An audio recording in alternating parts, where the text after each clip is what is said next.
Salamlar, vaxtınız xeyir olsun. Mən Adgözəl Laxşin, insan psixologiyası metodisti. Bugünkü mövzumuz ondan ibarət olacaq ki, istər dövlət qurumlarında, istər hər hansı bir şirkətlərdə, kiçik, böyük fərq etməz, bu kimi müəssisələrdə tapşırılan yaxud həmin tapşırıldıqdan sonra işə götürülən əməkdaşların yaxud bir əməkdaşsa bir nəfərin digərləri ilə münasibət zamanı nələrə etməsi, yaxud həmin onların bu münasibətdə ona verdikləri reaksiyalar. Baxırsan, həmin əməkdaşın anası eyni qurumda fəaliyyət göstərirlər, amma anası bundan vəzifəsi yuxarıdadır, amma bu anasından kiçik vəzifədədir.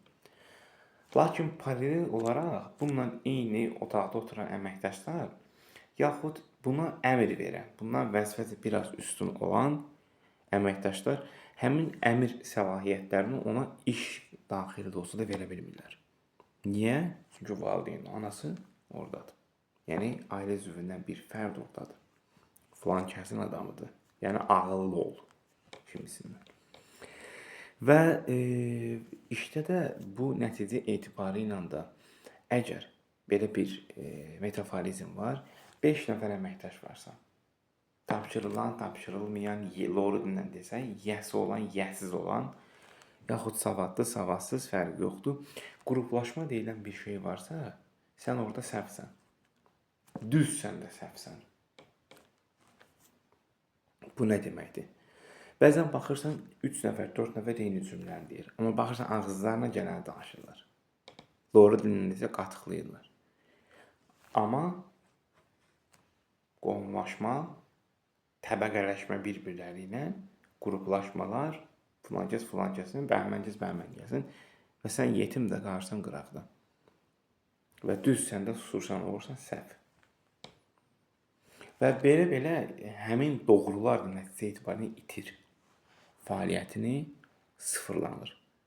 Yaxud fəaliyyəti yerli dibli kökündən kəsilir. Çünki hansı bir növ daha doğrunu deyəcək, əsla. Bunun işinə manedir, neynir deyir. Deyilsə də bir növ dırnaq arasında və hətta qeyri-etik səslənsə də bir loru ifadə var, əşit cəhənnəm olsun deyib həmin söhbətin üstündən xətt çəkilib, yəni kreslənəcək. Niyə? Çünki bu doğru ona yaramır. Səhvlə bu adam irəli gedəcəksə və digər qruplaşmaların gözündə minusa düşəcəksə, bu səhvi desin ondan daha yaxşı. Bu qədər. Sadəcə hər hansı bir qurum olsun, şirkət olsun, ən azından işinizi yola verin. Amma heç vaxt doğruluğunuzu itirməyin.